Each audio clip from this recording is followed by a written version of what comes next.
Dead, a podcast pulverizing episodes of the Walking Dead universe. Sometimes we give you news, sometimes we make you laugh, but most times we go deep. This episode is no exception, and I'll say it again once the episode actually starts. I'm going to make this real quick. Just so you know, we're actually recording and editing 2 episodes a week, which means that the episodes are taking a little bit longer to release. Well, actually a lot longer.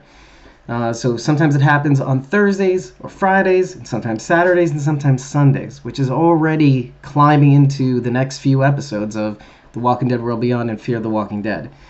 So, with that in mind, what I'm going to do on top of, if you support us using ko-fi.com/squawkingdead, it's for less than a cup of coffee, you will get 30 days of access, which means you get to be a part of the recordings.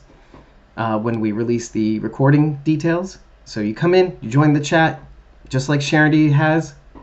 She's on the YouTube stream right now chatting with us, Blazy Gardner. But also, you will be able to download both the audio and the video content, the unedited recordings as well. So if you can't make the chats, you can download the recordings, enjoy at leisure on your phone, on your desktop, whatever. However, starting next week, what I will be doing is I will be doing a pay what you want for these episodes as well. So if you don't want to pay for a coffee a month, or so it's like $3, or subscribe to a coffee, which is $3 a month, let's say, or more if you'd like. I will be actually including the links to these episodes in our coffee store. So it's the coffee storefront. I will be giving you guys more details on that as I unravel that or release that. But essentially, you'll be able to click on a link. It's going to be a pay what you want model, so I think it's minimum of $1, and you could get that episode just right away. We record on Mondays and Tuesdays lately, pretty consistently. So Fear the Walking Dead will be out on Monday night. So right after the recording, I will be providing a link for both coffee backers and also in the coffee storefront.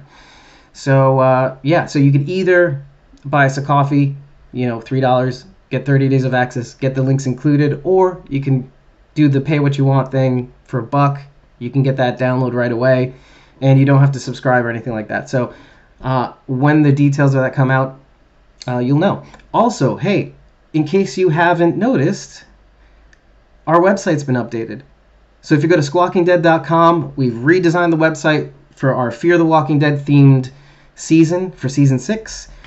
The background has been provided expertly by not Freakish Order anymore. In case you hadn't noticed, Freakish Order has changed her name to Buffy Bong. Yes, that's right, Buffy Bong, not Freakish Order.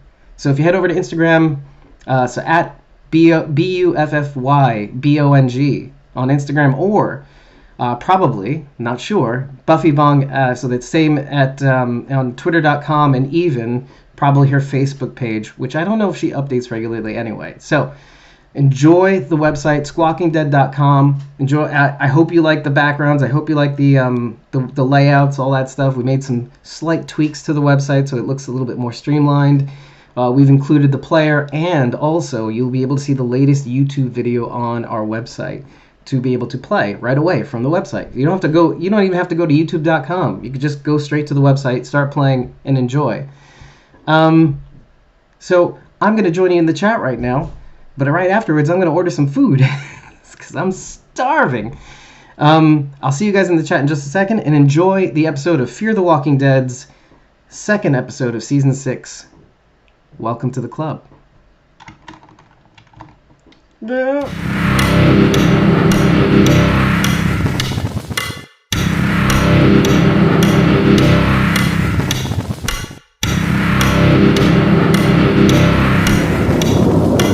Somebody else now.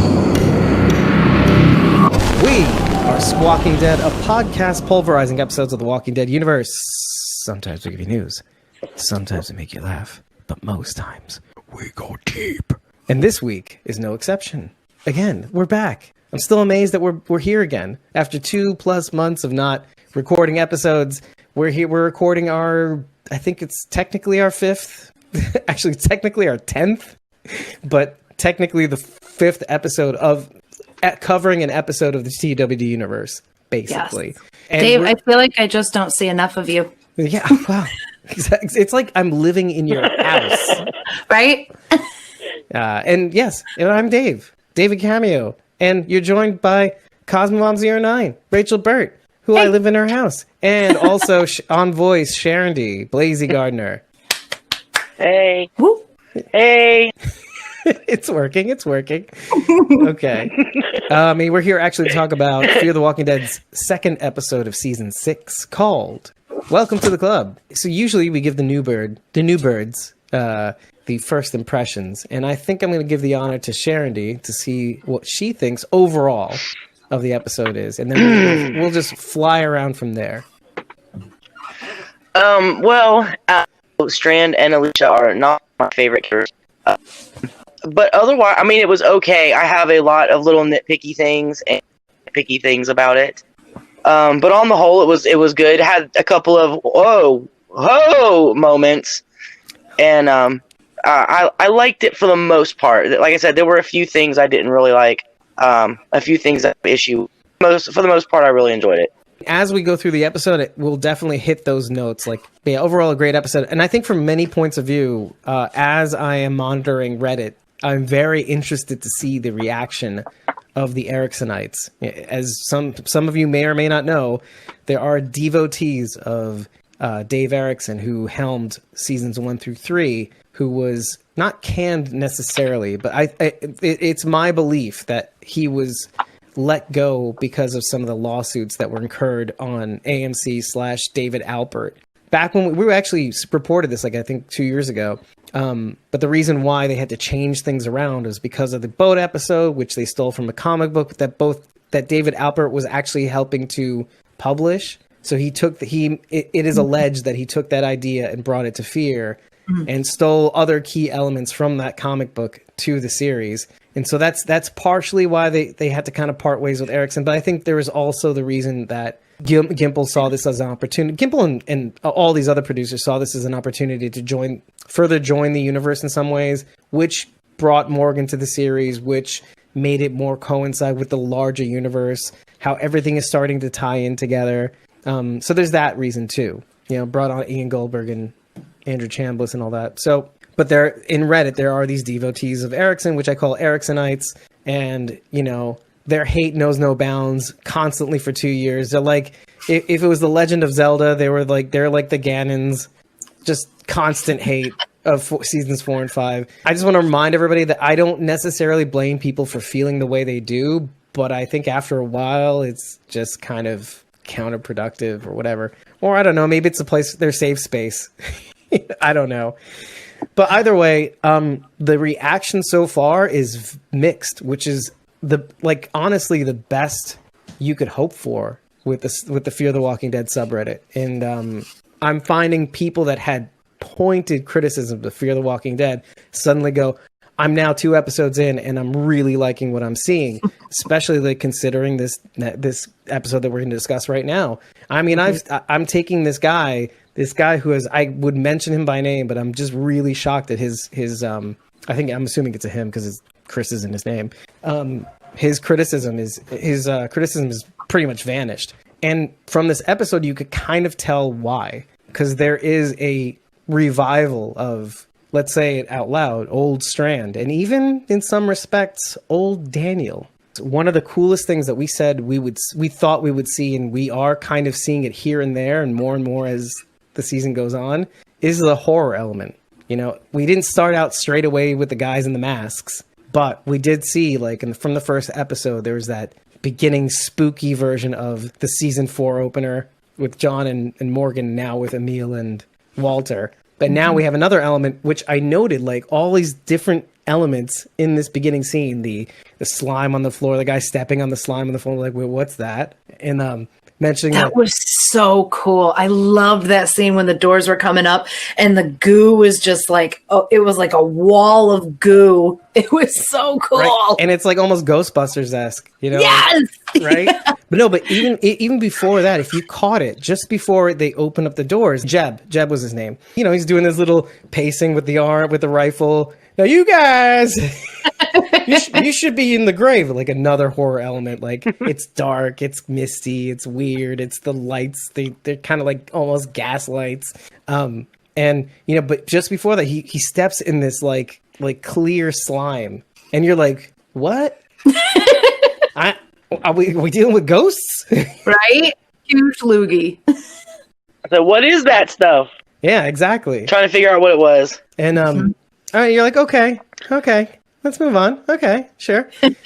Oh, and the guy mentions, oh yeah, we've thrown a lot of corpses to do it. So basically, you're not the first people. Sanjay's hands shaking as he holds the pipe, and you're like, whoa, this guy is making me feel nervous. I don't know if I said it out loud while we were watching the episode, but as soon as I saw how scared he was, I don't know if I said it out loud. I don't know if I did. In my head, I went, he's going to be the only one to survive. That's interesting. Yeah, dead man tell no tale sort of thing. Right? Tell him he saw him. He seemed like he'd be the only one to stay far enough away because he was afraid. And that's exactly what happened. Yeah. Good call. Yeah.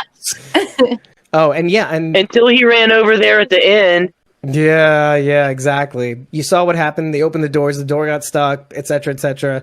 Everybody dies, including Jeb. And then all of a sudden, obviously he's the last man standing. Sanjay's the last man standing. And, even to the point where, Jeb suddenly appears under the door and is like, help me. It's like, he actually says, kill me, by the way. He says, kill me. So he couldn't do it. He couldn't, kill any of these things. But he won't mercy kill. So he had two opportunities to do it. One of his compatriots, all these people in the lineup. She was getting caught. She actually emerged from. She goes, ah, and then Jeb mercy kills her. Sanjay wouldn't even do the courtesy of doing that for Jeb. It's like, I don't know if I would have either, but still. I don't know that he was thinking that clearly. I mean, he just looked petrified. I mean, absolutely terrified. Wanted to get the hell out of there. Obviously, the end of that shot, right before it goes into the title sequence, you see the blood mixing with the molasses just under the door, even as it's closed, it just spills out, onto the loading dock. And I thought that was perfect. We really are dialing into something that we don't really see gratuitously, for its own right, the kind of horror elements that we, because The Walking Dead really isn't you could say it's horror, right? Zombies, etc., all that stuff. Yeah, definitely. And yet there is something to okay, but it's not really. It's not horror for the sake of horror. It's not schlock. It's not grindhouse. It's not a lot of jump scare stuff. That scene to me really felt like a spooky house. You know what I mean? Mm-hmm. Like a haunted house. The opener made me think of Jurassic at the beginning of Jurassic Park, the original movie, when they're trying to when they have the and jerking the men underneath the doors. Yes. And they even wear hats like the Jurassic Park Ranger wears. I can't remember his name, but the Ranger, he's got with a hat with the thing curled, the brim curled up on the side. Yep. Like the Outback hats. I can picture the specific guy you're thinking of. Yeah. In the khaki outfit. I can't think of his name right off, but that was the first thing I thought of. They started pulling him under the door in Jurassic Park. Perfect. So it mixed a little bit more than just the classic horror genre. Well, and it was scary to watch them fall and then be pulled under the doors. Yeah. Would that even, do you think that would even really happen, or wouldn't the walkers just sort of drop and start eating right there? Yeah. Why would they pull them in? You know what I mean? That it made it extra scary. I'll allow it. I will allow it. I will too, because it was extra scary and I loved it. But come on. You could definitely pick a bone with that, but still, I'm not gonna. Yeah. But that's been the thing. They're always straddling this line between it doesn't fit with what we know of, let's say, The Walking Dead or Fear the Walking Dead universe. If you would have shown that scene to a season 1 or 2 viewer of Fear the Walking Dead, they would be like, "Oh, what the fuck is this?" Right? Because it's a little bit more gritty, more realistic-ish, Right, but it's more within the boundaries of what we would normally know. But and maybe they went a little too far in season 5. Let's say it's a little too far in some respects, with some things. As long as they don't go as far as Z Nation, I'm good. Yeah. Oh well. Yeah. That's called every episode is jumping the shark. Yes. Yeah. Yes. somehow they made it work, and we kept watching. It's because they did it every episode that it's like, oh, this is what we've come to expect. Now it's a shtick. Yeah. It's like, if we don't do it, what will they think? And I think they realized that when they had their identity crisis. They constantly had an identity crisis. By the time like the last two seasons came out, it's like it's almost as if they figured out the right amount of seriousness and the right amount of schlock, you know? And so, which I'll give them that, you know? It's like, okay, we've gotten this far. You've got me. I'll listen to the rest of this shit. I mean, I did watch the rest of it, but I rolled my eyes at blonde Roberta. Come on. Yeah. Or platinum white-haired Roberta, whatever it is, yeah. Whatever. Yeah, no. Oh, yeah. But after that, it's just fun. Like, it's like, by the way, it's like, just not to sidetrack, but blonde-haired or platinum blonde-haired Roberta was kind of like seeing somebody have a booger on their face for the entire season or whatever it's going to be, or I think till the end. And it's just like, I don't have anything on my face, do I? Right? Because there was nothing to it. Nobody really regarded it as, it was like a mention in passing, but nobody really acknowledged it as much. Oh. It's like, there's something in my teeth?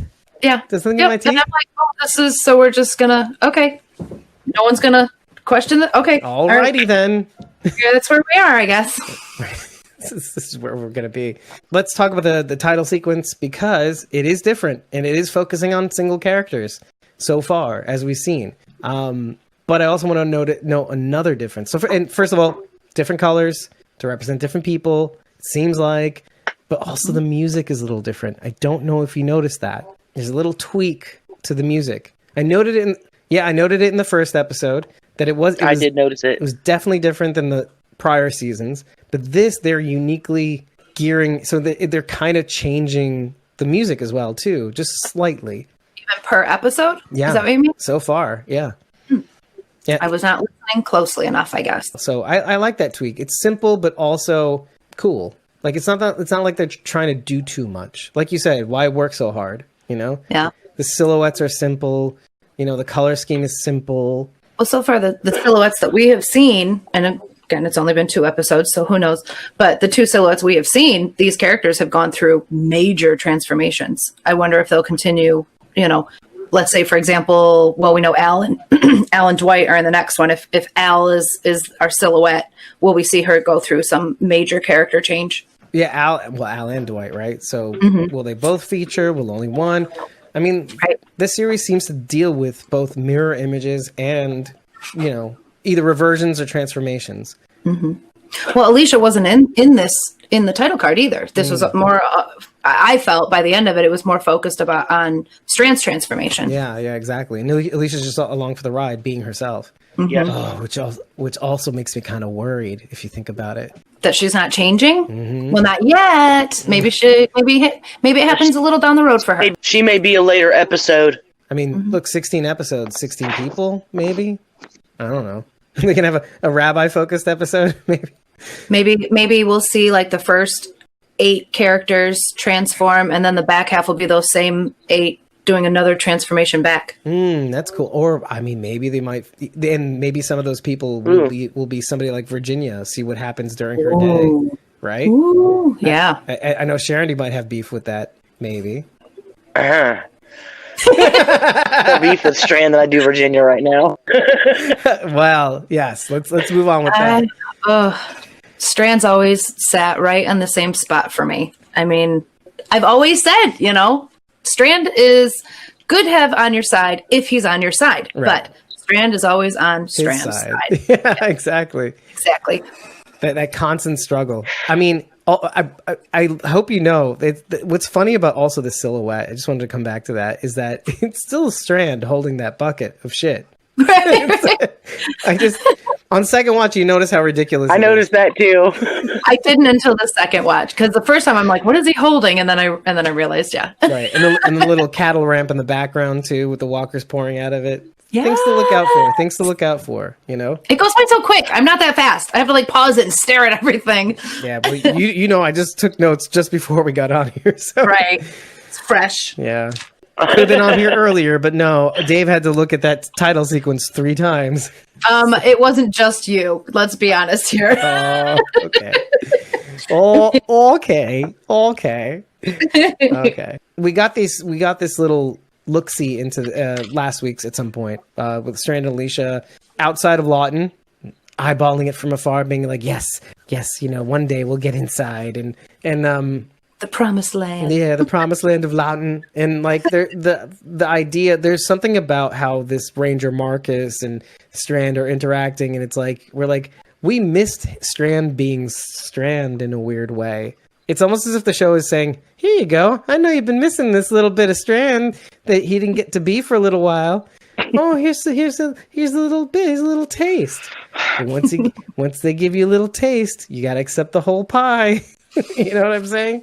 Mm-hmm. So you get that little interaction. People were excited when they saw this last week. And it's like, be careful what you wish for. When you saw this scene, he's like, it's your shit. And he just tosses by the way, pretty fake poops. I've seen lots of poops in my day. These things look like packing peanuts have been spray painted on and like glossy painted, you know? This is me having an issue with poops, like fake poops. I thought they looked like fingers. They look like fingers. Shit fingers. Shit fingers. Yeah, they just look like they look like lacquered on Mr. Peanut dolls with the arms and legs torn off. It's like cartoony almost. Dunked in water. Whatever. Beef aside, the interaction itself was kind of like, yeah, fuck this shit, Strand. You get some in there. Look, you, me, and the Wall and Sharon D. Like we liked season 4 and season 5 for the most part. We got a little of shady Strand in season 4. We didn't get as much of it in season 5. And so when season 6 comes around and there's an adversary, like now we're actually, it would be shitty of them to not bring out that shady, challenging the authority Strand that we knew from the beginning. I thought it was strange that one of Marcus's lines to Strand, he's giving him shit and everything, he's come out and he says, are you denying a direct order from a ranger or something like that, or refusing an order from a ranger? Right. And then he gets out and he says, Marcus says to Strand, do you think I'm afraid of you? Mm-hmm. Like, that to me was odd. Like, why would he? I don't know. That doesn't sound like a very authoritative thing to say. Well, even further, like, why didn't he just murk him then and there, right? Yeah. Part of you is thinking. Right. Another part of you is like, Strand must feel a little confident to be able to talk to them this way, that he won't get killed. Right. Oh, right. Because of what? The deal. Like, was it foreshadowing? You know what? It wouldn't even occur to you until you watch the end of the episode. And then when you go back, see, even me right now. There is a reason to be afraid of Strand, and we see it later. By the way, I do like that you asked the question, because I wasn't going to. But like, you could tell, because of the deal. And it makes more and more sense as you watch the episode several times, because because of this deal. You wouldn't have that if it wasn't for me. He says, you think I'm afraid of you. He also says, do you think you're better than me also? It's like, because you were able to provide this SWAT van, of which Alicia does not know, and because of you finding your way to get whatever you want from this deal, meaning to be with Alicia. Yeah, she does know that, doesn't she? Because she comments when they're in the SWATty, she says she would have gotten the starter anyway. Right. But what she didn't know was, part of what he negotiated was to be with Alicia, in spite of the split up. Right. She knew he was responsible for them having the SWATty. Yeah. Yeah. That she would have found it. Everybody was aware of that from season 5. That Daniel called him out on that as he was departing from it. He said, "Don't forget who you are." Who you are. Exactly. So what she didn't know was part of that deal was, to be with Alicia in the end. But even that's almost secondary until we go further on and find out why Alicia's like, why? Why did you even? You could have not given her and used some other bargaining chip. You could have done something else. Why me? But going back to this question, right? Like, it is pretty cool to see how, even these Rangers know what's going on, what's up. Like, that Virginia does, like, Alicia doesn't know it, but Virginia and her Rangers know that, this guy is off limits, because he gave us the SWAT van, So even Dakota knows it too, and she's the one who reveals it in the end. By the way, right. So I like that. There's something to that. Like, I thought they could have done a little bit of a better job of Marcus maybe giving him like some weird looks, like some like, you think you're better than me, like that kind of like, I don't know, not meeting his eye. Yeah, exactly, not meeting his eye, sort of like not being angry, like some angry redneck. but being like some sort of like, fuck this. You think you're better than me? Like, you know, like having like a bit of a hesitation. They sort of did it, but it sort of didn't pan out. I don't know. You can nitpick on these things a little bit, but like, whatever. And I've done this before. I'm not new to it. Yeah, and if they would have done that maybe too strong, it would have tipped their hand a little bit, and you would have probably figured it, you know, out the importance of it anyway. And then at that point, who cares? We lost Sharon. Oh, really? Mm-hmm. Yeah, I figured. So, yes, poop. Let's talk about poop a little bit. I like the opening shot of the camera looking up from underneath the shit pit, and Strand pouring the viscous brown liquid into the camera, essentially.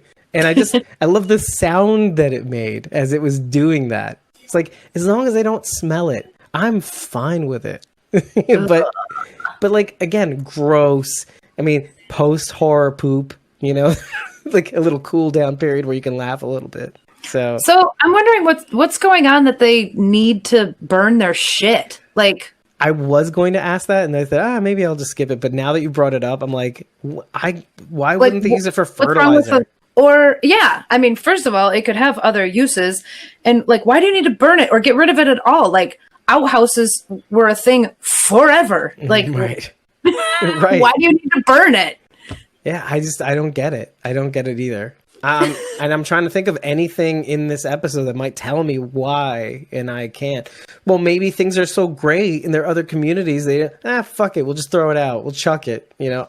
I don't know. Or maybe it's a hazing. I don't know. Maybe they just do it to say, fuck it, fuck you, and fuck your shit, and just, we got your MRAP, go fuck yourself, you'll never get into Lawton. Oh, you know what? I just remembered. Okay, they were actually on latrine duty, so that was probably the muck from the outhouses. Maybe the outhouses got full. Okay. But even then, right? Dig a deeper hole. Dig a deeper. But even then, like, okay. Chamber pots. Yeah, like, why? But then, why would you waste it? Like, why wouldn't you use it, right? Is human feces, does it work the same as, like, horse manure? Yeah, I mean, compost toilets. I mean, look, a human diet. We don't eat grass and wheats and oats. That's true. We eat shit. Yeah, and, you know, Charity brings that up, like, Iron Man feces is not good for fertilizer because we eat meat. Or human. She meant human. But I like Iron Man. Yeah. Iron Man. Tony Stark's feces is not good for fertilizer. No, and that's partially true. But my counterpoint to this is actually the fact that these people must be eating, like, more whole grains and, you know, I mean, like, canned ravioli and all that stuff. Mm-hmm. You know, I don't think they're eating that shit anymore. I think they're eating, like, cattle and you know, all this other stuff too. Because the cattle are eating well too. You know, they're eating whole grains, corn, whatever it's going to be. I don't know. We're not eating the junk that we used to eat pre-apocalypse. So it could be salvageable. I don't know. I just don't know that human feces could be used as manure. I don't think it would have the same nutrients as horse manure. Horse. Or other, I don't know. Do they use cow manure? Right? Cow patties, yeah. Right? Yeah. Can be used for fuel too, by the way. I think however their body makes poop. It's good for stuff, but our poop is just waste. Right, because they're like typically a monocrop, you know, eating species, like either grass or either corn or a mixture of or whatever, but not much variation. But still, like, I don't know, but we would be the same in some senses. Okay, we take a little corn, little wheat, little vegetables, whatever it's going to be. It's not really even a bone to pick. It's just us going, oh, we're stupid. We're burning poop. We just want to talk about poop. Yeah, exactly. Poop all the time, all day, every day. There was something else I wanted to mention, and it was just snuck in there really cleverly. Alicia mentions that they had to finish up before it got dark because they had to get back to the rink. What was the one thing to the lanes, right? Yeah. The lanes, because I kept saying a wreck and a rink because that guy was saying it in Virginia's tape. So basically, one of the settlements was in a bowling alley. That's where they live. Mm-hmm. Or used to live so, until the end of the episode. Yeah. But good to note because these are places that they're bringing up throughout the episode, which we're familiar with if we've watched season 5.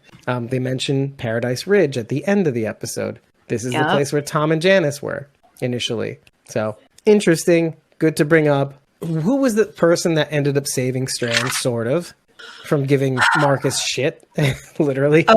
Oh, Dakota. Yeah. Interesting. Interesting. I want to note that. We'll plant a flag there and we'll move on. Okay, so we're in Virginia's office, and this is my favorite shot of the episode, Sharon D. It's when they are told to sit down, and they're coming up behind the seats, and then they finally sit down, and it has this like perfectly framed shot of them in the shot with Virginia, and it frames the background painting with her, perfectly framed wide angle shot with all of them in it perfectly in a frame. And I just thought, like, this is a really, like, setting the stage of, like, okay, what's going on here? Something's really weird. Okay, so you tried to find the painting for the one that was in her office. Yeah. Oh. I mean, I totally missed the painting. What was the painting of? I don't even remember. It wasn't even noteworthy in my eyes, but it looked like a big tree in a church of, oh my gosh, I bet it's a painting of the town before they flooded it. Oh. Or the town that Morgan's in, or Lawton. Possibly. Oh, how scary would that be if Virginia had a painting of the location of Morgan's in right now?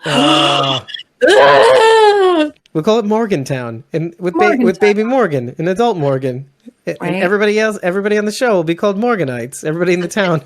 To Morgantown. Morgantown. Hello, you're welcome to Morgantown. I lose people, I lose myself. You're Morgan now.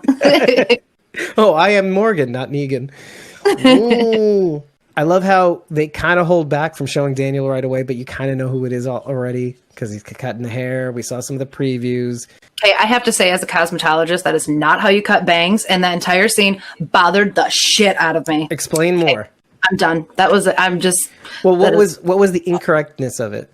At one point, he didn't even have like a comb to hold the hairs. He's just like chopping at her and like I don't know. That's just not how I cut bangs. It bothered me. It bothered me so much. Oh man. Well, there is a production photo of I think actually Ruben Blades put it up himself of the hairstylist actually like shadowing his hand, showing him how to do this because he's literally cutting her hair. Yeah. And you know, is he? Because it didn't look like his scissors were close enough. That was another beef I had. Well, like a couple of strands. Like she said, okay, hold it right here. You'll be fine. Right. Okay, Colby, just stand still. Okay. Don't breathe. Don't breathe. Just don't do anything. I love how her bangs were all jacked up. And I'm like, he's doing a shitty job. And then all of a sudden she turns around and they're perfect. They're perfectly aligned. Right. Exactly. Because they fixed it up. Whatever Ruben did wrong.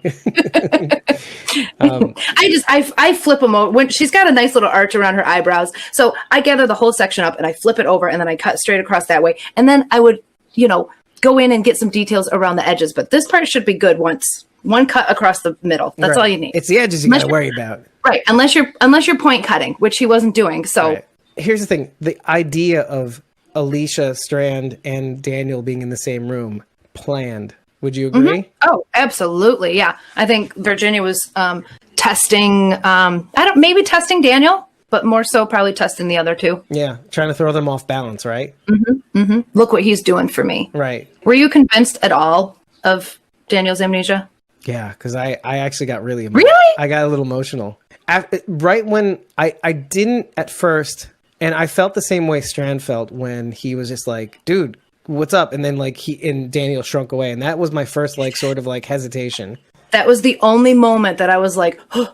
And then, that was it. That was the only waiver. Other than that, I knew he was playing everybody. Right. And Charity mentioned something very important that I wanted to touch on, which is, and to hurt them by showing them what happens when people rebel. Mm-hmm. Sort of, yes. But even further, she even says something to the point, if it wasn't for the fact that he knew how to cut hair, he'd be dead. Mm-hmm. Because his memory loss is already, let's say, disability, let's say. If he didn't know how to cut hair, it would have been curtains. Which doesn't really make sense, I don't think. Well, Virginia takes out people who have no use to her. Right, but Daniel with no memory would be very useful, wouldn't he? I mean, you could teach him another job. He could fuck that shit. Do whatever. Virginia doesn't care about that shit. Everybody has to have a purpose. She doesn't have time for old men who don't know shit. So she doesn't want to train anybody. Yeah, exactly. I mean, you kind of see she that. Wouldn't be. Yeah, I mean, or why bother sending poor Daniel to the shit camps, like the molasses factory, right? Shit camps. Technically, that's all you're doing. Shit. But as we discover in this episode, the people that are sent to the tumbleweed sugar processing facility, right? Which is Did you get a name off that sign? yeah, Tumbleweed Sugar Processing. I could not get, all I caught was sugar. All I could see was sugar. There's a better sign next to the garage door. The line that Daniel delivers, I don't want any trouble. When Alicia addresses him and he says, I don't want any trouble. I love how he said it too. I felt like he was trying to communicate to Alicia without breaking his cover. Like, I'm not trying to start trouble. You know what I mean? Like, I almost felt like in his mind, he was trying to like beam some mental thoughts, like, shut up. Well, no, there's a much more telling part, I'm hoping. What we need to remember about Daniel, this is first season shit, and second season, and mostly those two. Daniel was like a gorilla, you know? He was not like a no. He was in a war in was it El Salvador, if I'm not mistaken. So this guy cutting throats of many people, but his main thing was reconnaissance, like slipping into the other side, getting information, being a part of them. This is what he does. This is what he did. It's important for people to remember that. And like if you just jumped on board in season 4 and season 5, you would not know that. That's right. And I made this assertion to somebody the other day, and I said, you have to remember one thing. Daniel is the most savage human being, 10 times more savage than Rick in the Walking Dead universe. I mean, I'm just picturing, biting the Claimer's throat out. It's candy. This is like pansy shit. Daniel's been eating people's throats out for lunch, decades ago. Daniel's like, been there, done that. Now, part of what he did was like he used to cut hair. And the reason why he cut hair was his MO. It was his way of getting the ear of the person sitting in the chair, finding out what's wrong. Now, he's not doing that here, but people talk. And Dakota kind of points out that, I'm in that house all the time. Daniel's probably in that house all the time. He confirms that. He's lapping up the information that Virginia's dropping to Morgan. Oh, yeah. And so, because he says, I knew that was you that they were looking for. But even more to the point was, and I'm just going to drop this now, I think Daniel is playing it super, super safe because even when he says, I don't know who you are, he does look around. He makes sure nobody's listening. But even still, like at the same time, he plays it straight. He's like, I can't be too sure nobody's listening in. And maybe he wants them to believe it as well because he really wants to go deep like he used to back in the war, right? Well, I felt like he needed to convince his friends that he really did lose his memory to keep them safe as well. Yeah. I mean, if they thought he still remembered, then they would have even more to fight for, Yeah. And Charity's even saying, like it might be torture for information if you drop this cover. Absolutely. I mean, this is like the thing that they emphasize over and over again is like the reason why we split people up initially is because if any of you tries to act out and tries to play like Che Guevara, and I know I'm not saying that right. Like I'll murk out all your friends, If one acts out, all of you go, And trust seems to be a big thing here. There were points at which when we finally get to Charlie and Charlie tries to say, "You really don't remember." Oh, that was heartbreaking. The warehouse. I actually started tearing up. I'm like, "Oh fuck, this is brutal. This is brutal." I got a little choked up when she started playing. Yes. The song. Yes. It wasn't enough that like he doesn't remember Charlie. Like when she started playing, it's like, and you start to see like, oh, well, maybe he recognizes it. He's like, oh, that's a beautiful song, but that's it. That got me. That got me hard. But he had to. That's his way of protecting everyone. Yeah. By not letting them know. Yeah. But more to the point, I think even he is to a certain extent, and I'm going to bring this up a little bit more later on, is that even he is kind of like Strand. I think he knows right from the outset that he needs to go deep the way he used to. And in some ways I don't know if that's dangerous or not. I don't know if that's going to work or not. And to a certain extent, I don't know about Strand either. I'm kind of caught in the middle here. And this is the first time that Virginia mentions you already squandered one opportunity as she's looking at Strand just before she leaves. Alicia's like, what's that about? And he goes, I don't know. First lie. Just making note of that first lie. Daniel's obviously perturbed by Coleman. And he's playing it off really, really well. He's like, let me give you something that my wife Griselda used to have. It's the Medal of St. Christopher. Now, what he says is, and I'm sure it looks like you looked it up. I didn't. I know some ancillary things, but he says it helps people bear heavy burdens. And what I know about St. Christopher, he's a patron saint of lost children and travelers, right? Okay. Travelers. Right. Okay. Now, what do you got for me? There's a story about a child that maybe that's where that got twisted in. But yeah, the St. Christopher is the patron saint of travelers. He provides protection over long journeys. It also, this is actually what I found more interesting, not just the traveling, just the little bit that I read about today. It actually started out as like seaward travel. He provided protection over traveling over water. And I guess there's a story of he actually, physically would guide people across the river. And there was a story where he carried a child across the river, and with every step he got heavier and heavier and heavier. Once he got to the other side, the child revealed to him that he was actually Jesus, and he carried the weight of the world across this river. What I actually found more interesting, that St. Christopher actually protects from more than just traveling. He can protect you from epilepsy, lightning, storms, pestilence, and floods. Oh, snap. Oh, Yeah, and Sharon adds, yes, athletes, bachelors, he protects you from bachelors, and the damn bachelor parties. Yes, Christopher hits them with a stick. He goes, "Go away, go to the nudie bar. Don't leave these people alone." Transportation, surfing, epilepsy, gardeners, lazy gardeners, and toothaches. Yes, he was a very large, He's a strong very man. versatile. Yep. Little patron saint.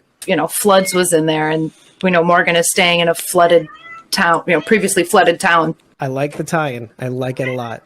So then maybe what he says isn't all that bad. He says it helps people bear heavy burdens. So but maybe that is the essence of St. Christopher. I mean, he is a patron saint of travels, but he was ferrying Jesus, right? And so, who had become a heavy burden over time. So... But yeah, I like that. I like that a lot. It really distilled the feeling. I kind of thought... But that was my tell, by the way. That was my tell on second watch. I'm like, oh, he's trying to say something. I kind of wanted to read more into it as well. I thought maybe once he gave it to him, something would be on the medallion, like, maybe Daniel carved something on it. But I mean, obviously we didn't...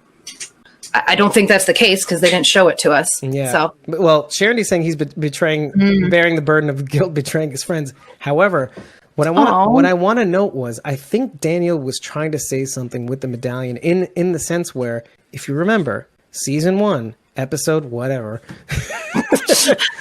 where we meet Strand is the same facility where Griselda is, and I think, if I'm not 100% certain, I'm probably wrong, but I think at one point, Strand and the body of Griselda meet, at least, if I'm not mistaken. And so he says it used to belong to my wife, Griselda, or my wife, Griselda, had something similar to that. And I thought maybe at some point, this would be like, I remember, I know that you know about Griselda.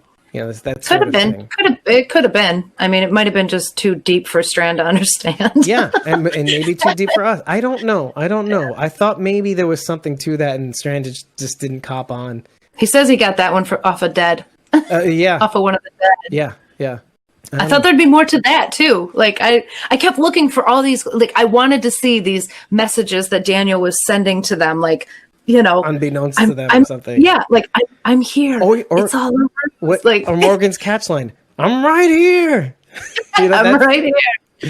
But yeah, he's got to do it though. I guess I don't blame him. But there is something to both of these people going, digging deep into what they used to be in order to get through the situation. Because I like talk about mirror reflections. Yeah. I don't know that we had ever seen Daniel and Strand. Like, if you had to say two characters are mirror reflections of each other, would you have said in the past Daniel and Strand? I wouldn't have. No. I see maybe two people who know who they need to be in order to get to a situation, but two people that could not have been more different. So I was writing down some of my favorite lines from this episode too, prompted by Sharon D's question on Instagram. She was asking people to submit videos regarding her 3 questions, right? Yes, she had posed 3 questions about the episode and then asked people to, quickly answer them and then submit the videos. And I think she was going to chop them up and do a little, release of those videos. But I had two favorite lines in this episode. And the first one is when they're in the Swati and Alicia and Strand are talking about Daniel, do you think he really lost his memory? And Strand says, I've never seen that man flinch before. And I shot him in the face. Yeah, I really like that line too. Oh, so it's a mirror shot from S4 and Swati. 4:15. Well, wasn't that Jim's departure? I want to say Jimbo's. Oh, after the rescue mark of the hospital. Okay. Yeah. See, this is another line I actually like. Virginia's building the future. In there's the key to getting that done. And we know later on. And first of all, playing with the whole idea, key to the future again. This show, God damn it. Bringing up Georgie, which I'm not even convinced we'll ever see again, by the way. Are you? No. Jane Atkinson sort of thing? We gotta. Do we, though? I don't know. We gotta. Why would you bring a name like Jane Atkinson on to screen and then not utilize her? Because Jane Atkinson. I don't know. I really don't. It's just this weird play. I mean, first of all, why would you keep bringing these repeating things up again if we weren't going to see her again, right? But I don't know. Every time they point that out, I wonder if this is one of her, her planned communities, like these communities she drops in and out of. Westworld brought Giancarlo Esposito for one scene in season 2. Yeah, and he never showed up again. That sort of thing. Who played Gus Fring on Breaking Bad. Oh, thank you. Yeah. Strand said something that made me question the time frame, which I know how much we love timelines. Yay. He makes a comment, right? He makes a comment. We've been listening to people for long enough. So do you think we're at the same? Well, I guess all that time had passed because we see Morgan and he's healed and everything. So we're at that 5 to 6-ish weeks later point. So they've been taking shit for over a month. Yeah. Which is literally pretty normal, right? I mean, like you get a new job, the trial period, it's like about 1 to 3 months, right? There's usually like 90-day trial period where you can still get fired. Exactly. Yeah. Yeah. Sharon says they've been burning poop a month and a half. Yep. I can see it. Yeah, I could too. Morgan is exactly the same figure, outfit, beard, all that stuff that we saw at the end of the episode. Emil's clothes, again, love it. Brought it back. Nice. Still has it. Looks like he's going to get groomed in the next episode, though. Maybe. Or the next time we see him or something. I don't know if we'll see him getting groomed, but he's definitely got a fresh cut the next time we see him. Yeah, and I like how the anthology episodes do follow these people to a point, where it's not sticking solely to... It's not sticking solely to the people that are in focus. Like, it'll break away near the end or, like, every now and again to kind of show, okay, no, they're still there. There's still other people in this universe. Mm-hmm. So this is not the point of time yet where he says, we need to think of ourselves, etc. But the first thing that the Rangers do show is that the show points out and it shows a person who's trying to run away. Maybe because Alicia and Strand are there, they feel emboldened. Like, oh, Alicia and Strand are here. We're safe. I'm going to run now. And the ranger from up top shoots them down. So now they know where they are. But I bring this up just to say that, like, it's important to know where you are, what the threat is, what's going down, and how maybe useless it is to try to do something. Because when Strand brings it up, we're on board with Alicia. We're saying, why would you risk our friends? Why would you risk us to try to kill all these Rangers? To dovetail on my comment, Sharon says, when they said the Rangers here don't take kindly to runners, my heart froze because who was June at, when we meet her initially as Naomi, a runner. Mm-hmm. So less June than Naomi. Let's just say we'll call her by name because Sharon's like panicking about June not making it through this season. June without John is either Naomi or Laura. Yeah. I don't know. Maybe. Probably not, though. Let's not go there. This is just for one situation in one camp. The one thing that I want to know is that they don't, Alicia says they don't trust us. And this is when you start to notice number 2. Thank you. Yeah, with good reason. And then Alicia gives him this side eye. He's like, why? Yeah, I know what you're saying, but you're saying something more. Mm-hmm. Mm-hmm. That's number 2. But I find that interesting because Strand can't help himself. when he's around Alicia, it does seem to be that he tries to be a good person. When he was making that deal with Virginia, she wasn't there. Mm-hmm. He made that with her on the walkie, and then met up with the person, gave it to her by hand. But when he's around Alicia, literally standing next to Alicia, like, he can't not be good Strand. Let's say I'm just gonna call it good Strand.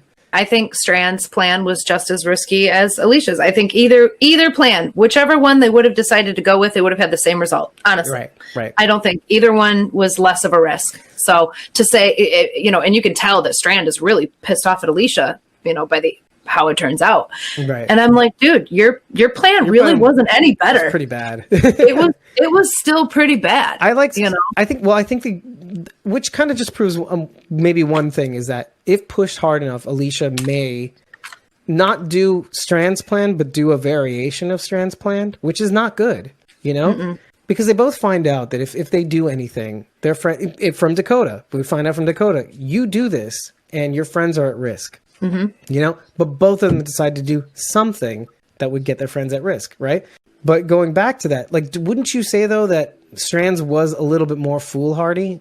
Because even if Alicia has this weapon, right, what could it even be that's so important? I mean, they already have guns right there. Right. What would it have been that would have made her stand down? I wonder. A rocket launcher? A helicopter? No, I don't know. I'm more with Alicia, though, because Strand is not thinking. He keeps flipping back and forth. He just doesn't sound rational. He keeps opting out. He keeps opting for his plan over the group's plan. Okay, so Sharon's saying, how can Strand be the leader when he makes such terrible decisions? His plan is one of them. First of all, why appoint the most untrustworthy person in your group to do a fairly important job? Sanjay, I'm talking to you. And why make this long-ass cattle run that makes the walls weak when they could make it short enough to go off the edge of the dock? I mean, okay, that's the bone to pick, obviously. But I think if you're going to give Sanjay one job, it would be that job. Here's your chance away from everything. Yeah, here's your chance to be brave. So that's not one of the most important jobs. It's a job. It's a key job in releasing them. But Sanjay expressed to Strand earlier, I wish I had the guts to do what you did to that ranger, Marcus, right? Which really all he did was talk back to him. Like, Strand just stood up for himself. Yeah, and nobody would do that, And right. See, that's the thing. This brings us back to our conversation why Strand knew that what he was about to do would only make him look good in Alicia's eyes, but he knows that he can get away with it because of the deal he struck with Virginia, in a sense. You know what I mean? He has a little wiggle room, and he could probably report to Virginia directly because, he's opting to stay with Alicia. He doesn't have to. He could have asked for more, I'm sure. And maybe this is the whole point. Maybe that conversation is the key to why he ends up where he is. Because I think Virginia thinks that Strand is really the leader. But what it really is, like, I think Virginia is completely unaware of the sleeper that is Alicia. Mm-hmm. Because Strand is almost nothing without Alicia. And maybe Strand even knows that, in a sense. There's something about, like, Virginia not knowing what Alicia is capable of. And to send her away is to not only protect her, but is also to gather her up, gather whatever army she has. Because now you know what's happening here. We're going to be sent out to kill somebody that is a threat to Virginia. But I want you to maybe find him first. Do you know what I mean? She wants Strand to find him first? No, Strand wants Alicia to find him or her, or whoever it is first. Okay. And this way I can get her from the other side. I kind of got the impression she was building this army to go out and hunt Morgan, right? Like, she's building an army to go after Morgan. But those guys don't know that. And she said when the time comes, meaning she's going to hold her cards to the chest, to the vest, right, for as long as possible, not telling him who it is. Probably not even up until the time they see Morgan up close and personal. And by then, it may be that his men or whatever the army is just going to go after them because they're more afraid of Virginia than they are of Strand. You know what I mean? So they're going to put him in a position where he's not going to have control over them. Mm-hmm. Whatever Virginia wants, whatever Ginny wants, Ginny gets. That is a good question, Sharon D. If it comes down to Morgan or Strand, who would Alicia side with? Oh my God. I almost want to say Strand only because, Strand needs Alicia. Right. Morgan doesn't need anyone. Sort of, yeah. Sort of. I think what we find out from Morgan- seasons 4 and 5 is that Morgan actually does need. Morgan is extremely codependent, so he does need people, but not like, I mean, he can fight. You know what I mean? Yeah. You know, he's capable. And there's an illusion of that too in this episode. Like he's like saying, "I can't do it without you, Alicia. Whatever I have planned, I can't do it without you." But he makes it a point to say, "No, not that. Not you being a killing machine, Alicia. I need you for me, so I don't lose myself. I need to know who this person is, so I can do it the right way." He mentions this in the episode, and only on the you can see him battle this shit in real time. Like he's proposing the shitty plan. You know, again, debating both of these plans being shitty aside. right. Which, I mean, I don't wholeheartedly agree with it. I don't think they're just as shitty. I think it's like, if you're going to back the right horse, I would back Alicia, because it's like, okay, now at least we have a weapon behind us when we do kill all these Rangers, and not just trying it out to try it out, possibly getting killed in the process, etc., etc. But that debate aside, you can see in real time, he's like, he's like saying, your plan sucks, go with my plan. I'm better than you. And like, he's like giving her the raspberries, and he's like, you see what I'm saying? I need you around so I don't do this, what I'm doing right now. And it's just, I like that. It's cool that there's this struggle. It doesn't ignore the seasons past, all of them, you know? And one could easily accuse the show, and I don't really, you know, without any bearing, like one has accused the show of saying, oh, we're going to forget about everything these people were, all the facets of them. And here they are. And there's a real struggle, and there's real acting, and there's real direction. There's real confusion, and you feel it. And and credit to Coleman Domingo, like, for really, you know, expressing that wholeheartedly. I mean, I felt it. I felt it. Only on the second watch did I kind of pick up on Strand wanting to be a good person in Alicia's eyes. You know, when he makes a comment, you know, being able to look me in the eye, basically. Yeah. On the second. I think that actually got me too, by the way. That got me emotionally. Yeah. Only on the second watch did it kind of click for me. The first time I watched it, when he said, you know, I didn't do it for you, I did it for me, I literally thought he wanted Alicia to protect him. Like, he needed her there to physically protect him, because he can't fight for himself. Right. That's why he clarified. Right. You know, he's like, no. Wait, he didn't say exactly like, but he kind of pulled it off. Like, no, not that. It's like, I can. Because she looks at him like, I can do that now, but like, it's not that. I need you to prevent. And it's like the Strand for Dummies episode. Like, he literally says why she needs to be around, and he points it out, and he does it. You know, he's like acting in the world as that old Strand. He's like, I'm not listening. I want my plan. And this is exactly. And look, for people who don't remember, Season 3, near the end, the dam episode. Why does all that happen? It happens because Strand is striking a deal, a dangerous, dangerous deal, which he does not include anybody in, with the Proctors and the dam, and trying to secure this thing. And if you remember, Daniel's right there, seeing him staring behind bars, and going, "Oh, you done fucked up, didn't you? I see. Enjoy your life." And then Strand gets out and eventually shoots him in the face at the top of the dam. But which is interesting, because we are bringing back these themes of like Strand doing this thing for interestingly enough, for the benefit of everybody. Yes, and Strand too, but also for the benefit of just the Clarks, let's say, which I find interesting. Like, don't clue it. This is like the Carol thing. This is exactly the Carol thing. The criticism I have of Carol, right? Not cluing anybody in, doing it to do it, getting it done. Mm-hmm. They'll thank me later, that sort of thing. I love them very much, blah, blah, blah. But then you basically really, like, you saw the close calls in that episode. You literally almost got everybody killed in the process. Nobody believed you. Like, these people are like the real deal.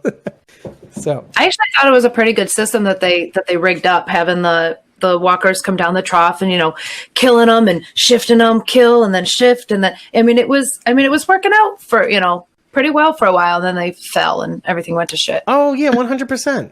100%. I thought it was a really, really good plan. And, and who was the architect of that? Oh no, it was Strand. Strand actually thought of the thing. Yeah. And because Janice comments on, like, how do you know about doing all this? Yeah. You pick up a lot of things from LA to, was it LA? Mexico to Texas. Mexico to Texas. Right. Yeah. Again, acknowledging their past. Right. Yep. Yep. Yeah, and that's exactly what we're saying, Sharon D. Like, she says, I felt more like it was because she reminded him of the person he wanted to be in season 4 and season 5. Agreed, 100%. He put his hand into the fire to try to, like somebody was on fire and he put them out. And I remember he burnt his hand, this little living reminder. It was good that they just had them fall off the edge of the dock. I think she meant dock. They could have stabbed them in the head and not had them back up. Oh, Jack. I think I know what you're. Yeah, without any protection there though, or any way to like sort of funnel them. Yeah, I think that would be very dangerous. Yeah, it is more about trying to funnel them through so that they have more control over the flow. Because you saw what happened when they fell off the dock. They just got right back up. You know, and then if you get overwhelmed, they get you on the way down. Remember that little joke that we made about in just the last episode about how, you can sweep the leg, but they'll be in midair and they grab you. They don't care. They don't get phased. But right, you can't hurt them. But here's the point. It's Alicia's idea. Strand figures it out to where you get this just right so that we can control the flow. Because look, if you saw if you remember the beginning of the episode, that shit's terrifying. That shit's terrifying. They're sticky walkers. You can't even let them touch you. They touch, Charlie's hair. Even when it died or whatever, even when it went down, its hand was still stuck on Charlie's hair, And took me a minute to figure out what was happening there too. I'm like, they killed it. Why is it still pulling? Oh, he's stuck. And this is how dangerous. If you even deign to touch them, moving them even to a side. I'm sure there's some issues with moving the bodies. Yes, and this is my point. Sharon D. thinks the mistake Virginia is making is letting Strand distance himself from Alicia because he can't be the same leader without her. I think Virginia sees Strand as the leader of this group. Because Strand, by all accounts, or Morgan, let's say, fine, but she sees Strand as the person that would betray the group. He would. She is falling for Strand's, you're the first one to strike a deal with me. Okay, maybe I could work with you. But he would, and a part of me is very worried that he's at Jenny's camp all alone now. I mean, it would be very Strandish to literally just fall in line. Strandish, yeah, that's the verb I made up. And you know what? Let's keep going with this because I feel like we're getting somewhere with this because there is a part of me that, and again, I'm wrestling with this just as much as the audience. That's true. But do you feel like Janice would have a big emotional impact on Strand? Sharon D says Janice is still there. Well, Janice is still at Lawton with Strand, but yeah, Janice I don't think has the pull. Again, this is the mistake that Ginny is making. She thinks that Strand is the wheeler and dealer, but Strand is nothing without Alicia, in a sense. Do you know what I mean? I think he'll fall in line with Ginny without Alicia. This is the struggle that I have as well. I'm not 100% certain, but I do feel the pull of a Strand with unfettered access. B, power. Give Strand an Abigail Champagne, a pair of sunglasses, and the finer things. And I wonder if he will stick to his own plan. But the thing that makes me think otherwise, I think there is something about him needing to be a certain way in his gut, to be the old way, to get things done. And not making this same mistake as before is pretending to think that he could protect everybody that he cares about around him while this is happening. I think he needs them to be away so there's no blowback. Yeah, but I mean, there would be. I don't think it would matter where anyone's located. If Strand, pushes back too hard, I mean, Ginny has reach everywhere. She will have somebody, she'll order somebody to kill Alicia if Strand fucks up. That's true. Again, Dakota reminds us of that. I don't know. I don't know how to feel about this. Okay, for the sake of the show, obviously, I don't think Strand is gonna turn bad. You know what I mean? He can't. That would be a terrible way. That would be terrible for the show, right? Oh, he just can't. They could though. I mean, they could. I mean, everyone would hate Strand. That would absolutely ruin the character if he just turned coat and went with Ginny. I mean, right. I agree with you. Look, I would hate it. Let's just put it that way. I would hate it. But at the same time, you're choosing a character that we've classically known to do things for himself. And so it wouldn't be out of character if he did. And it would be like this fatal, this is my fatal flaw. I succumb to it, And so sure. I'm not okay with it personally. It's kind of like the whole Maggie going against, Rick, I'm not okay with it. In a way, I respect the decision. You know what I mean? It makes sense within canon. Okay, but I can respect it. It's hard because it's hard because like it makes sense. It could happen because it has happened. So I wonder. But the thing that makes me adamant that it won't happen is that he is adamant about wresting Ginny from power. He does not want to listen. She doesn't want to take the stronger feeling that I get from this episode all around is he's saying we need to call the shots. I liked it when it was just us trying to do good in the world, you know, and I'm determined to get back to that. That's the one feeling I cannot shake. And everything else, what he feels he needs to be, he could be wrong later on. He could realize his mistake, maybe too late, who knows? But that's the one feeling that I can't shake. Seriously, wouldn't that be the twist, though? If one of the main characters actually turned bad, that would be a good twist. But in Strand's case specifically, I think it would be a bigger twist to see him do something selfless. Oh, so you're saying the opposite would be more of a yeah, I see. Because we would expect him to I expect him to fall in line with Ginny. So for me, it would be more shocking for him if he didn't. Yes, yeah. Exactly. This is why I always come back to him sending Alicia away, far away, so that she can get things done from her end. I think. This is my personal. I don't think he's trying to do this all himself because I think he realizes that he can't. But I think he trusts her. I think he says, "You don't need me. You can you can get this from your own end." And if we send each other to different parts of this settlement community, right, then we're not spread so thin that we can't cover the asses of the people nearby. Maybe that's his rationale now that he's with them. Maybe he's also just trying to figure out where everybody is by sending her someplace else. Yeah, exactly. So I want to address something that Sharon said just now because it has been cropping up. The AMC sent a survey to a bunch of fans who watched the show. I think these are people in the TWD rewards program. I'm not sure, but I've seen this survey, you know, sent around to certain people. People posted screenshots and camera shots of the survey. One of the survey questions is, you know, how would you feel if Madison came back? It's like one of these check boxes, like, you know, it's like statements, and whether you agree with them, you click a checkbox, you know, like this is a paper survey. Oh, geez. And so people are starting to think based on these questions that, you know, Madison may return in this series or maybe next year, whatever it's going to be. Feelings aside, now we have to talk about it because Sharon is saying, I remember a whole lot of talk about Madison coming back as the big bad. So why wouldn't Strand be an option? Strand and Madison together, you know.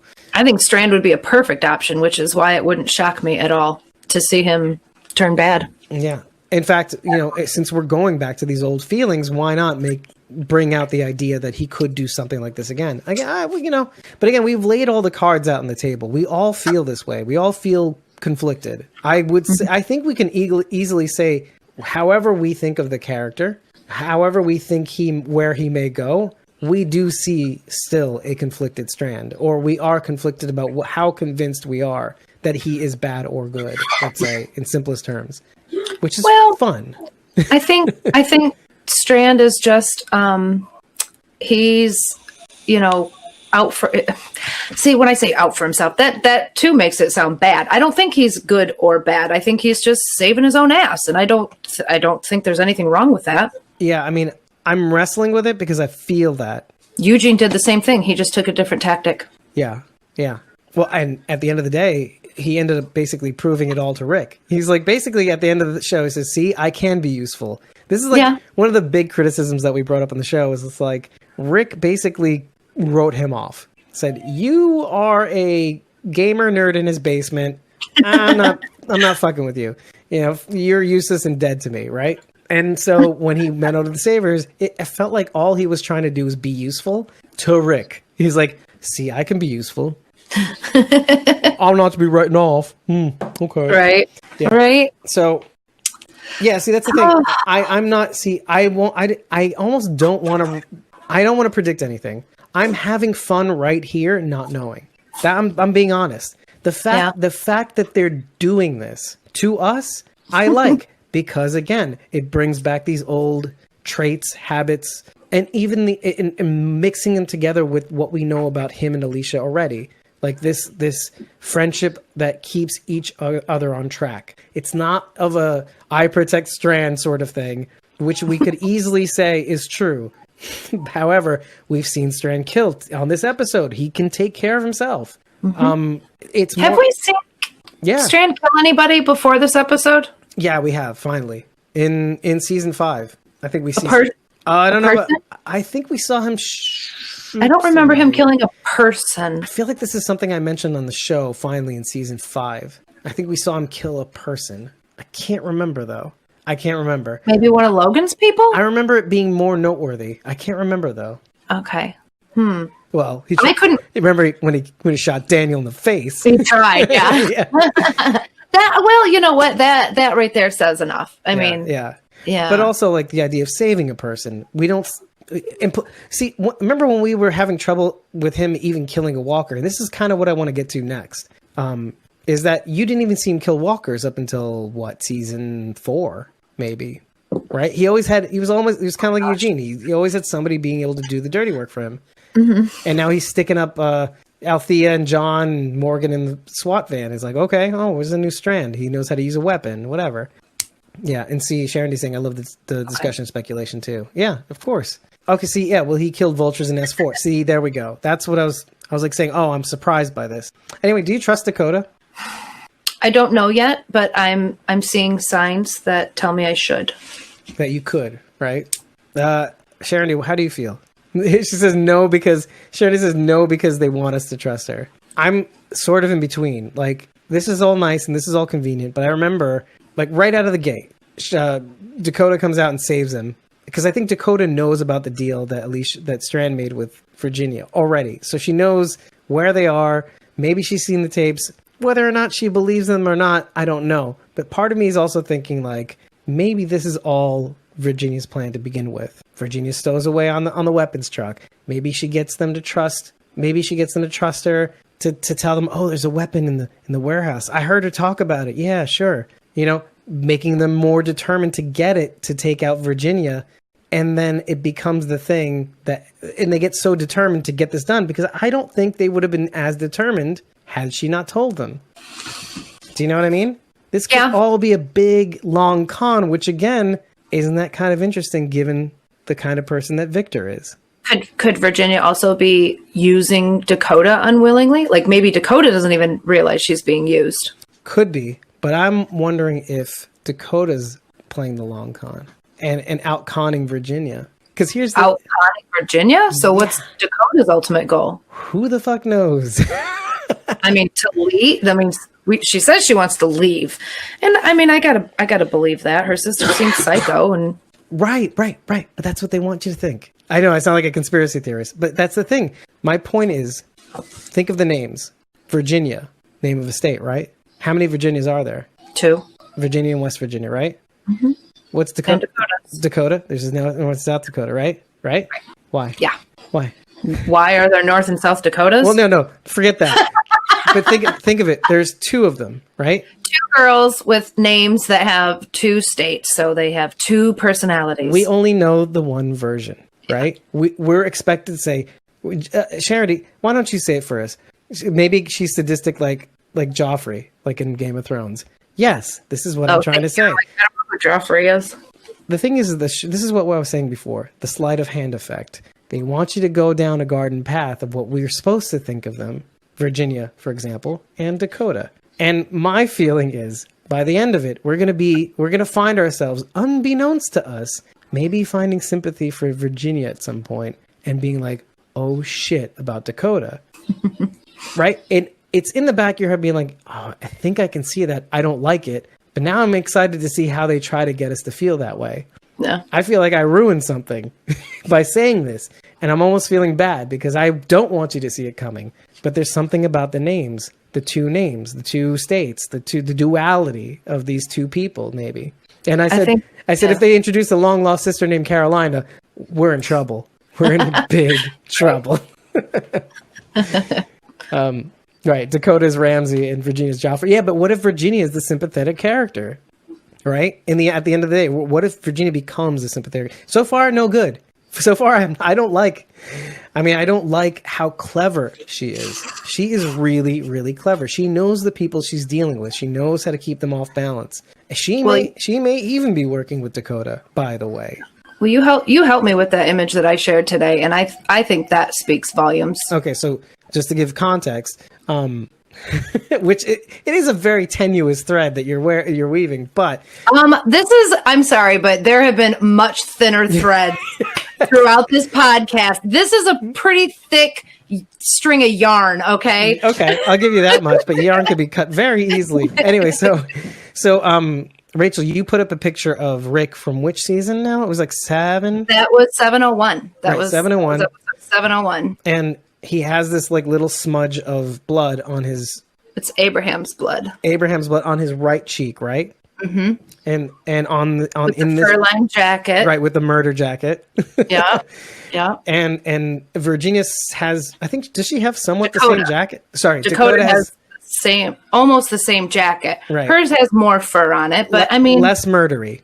Less murdery, more teenagey. Right, but with the same blood streak on her right. Almost the same exact placement. Right. They don't do they don't do things on accident. And I love how like even the Ranger's like, what is this? What? Get that off your face. And then she dies a second later. Oh, I love how Ginny says, "Oh, you're never leaving my sight again." And then she immediately kicks her out of the building. Right. Is she not out of your sight, idiot? Well, this way she doesn't burst into laughter. Ay. She's like, "Oh, we've sure played them."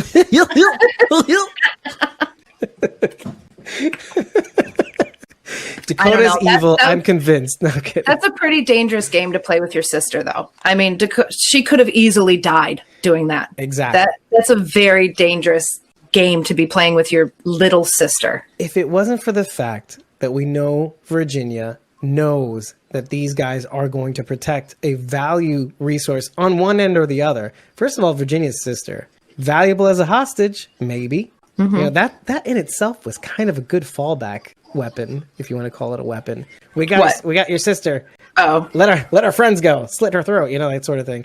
They won't do it, but I think this goes to the point that Virginia knows who she's dealing with. And Sharon is even saying, did you notice how Alicia automatically included Dakota in the people they had to protect?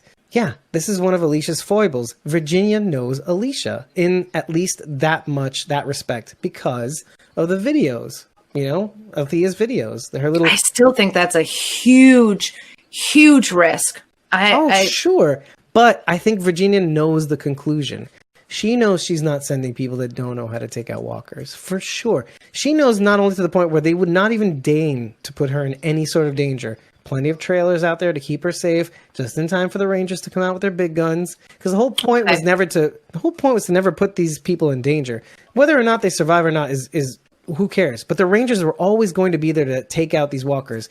Because again, this was about putting people through a gauntlet. They could have come in there and wiped them out with guns. That wasn't the point. They needed an army. They needed people that had the skills to pay the bills to take somebody out.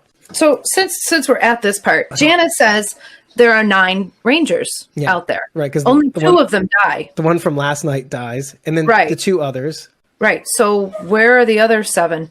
There's probably a couple at the top, up top. They didn't hear any of this going on. I'm sure they did. They didn't care to come check it out. I think they know that even if it gets hairy, who cares? Who cares? They're like, whatever. That's my point. That's like, no, if they're not fit enough, they die. They're supposed to die anyway. Well, that's what they know from this station. Something to bring up from last night is that the guy, Jeb, who ends up biting it anyway, says you guys did things that would normally, and first of all, let's talk about that. You guys did things that normally you would have been put in a grave for, right? Mm-hmm. What are the things? Okay, I assaulted a ranger, Strand and Alicia. Really? Assaulted them with shit and barely you got a little droplet on your I was just saying that wasn't even assault. He just tossed the bucket But down. I love the language though. Like Virginia's saying, "Oh, you assaulted a ranger." And it's just like, "Oh, this is a police state. I get it now." But more to the point, I've been saying this all along. I say Virgin Negan or Virgin Negan with the little squiggly on the end. Mm-hmm. I say that for a reason. Not only does she there's a twist though, right? Mm-hmm. Negan saw people as a resource, but did not see them, even if they felt like they had no value. They're still a resource. They can still be useful in some way, right? Virginia is different. you're either useful or you're not, and you die. But in the same way that she and Negan are alike, is that they know people. They know exactly the kinds of leverage to put, how much pressure to put on someone, what to use to get them to do what you want them to do.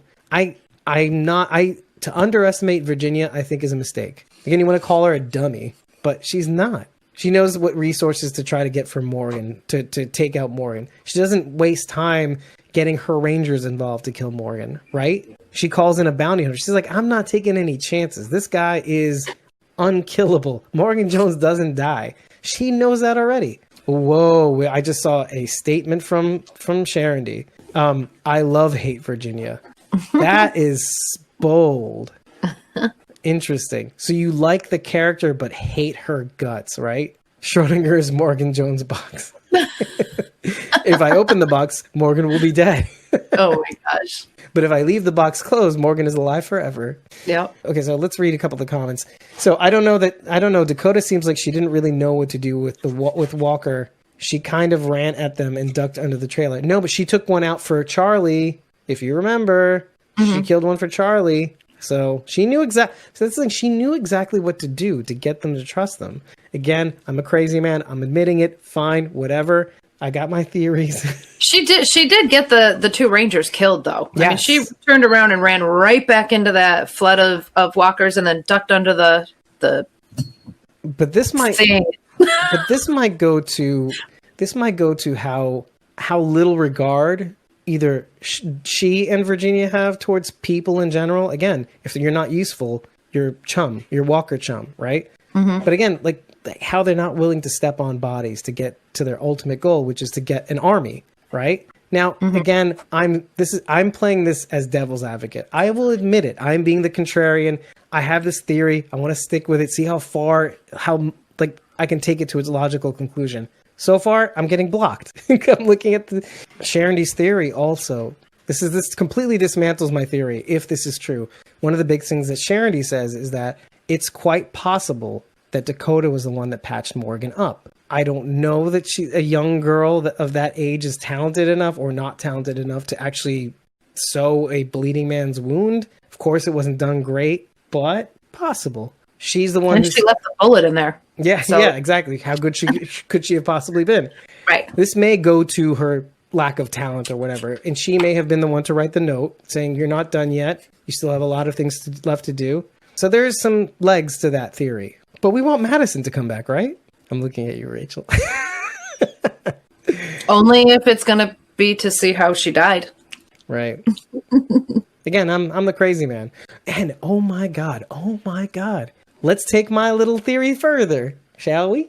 What if she did do that? What if she's using Morgan to topple Ginny? Do you think Dakota's trying to take over? Maybe.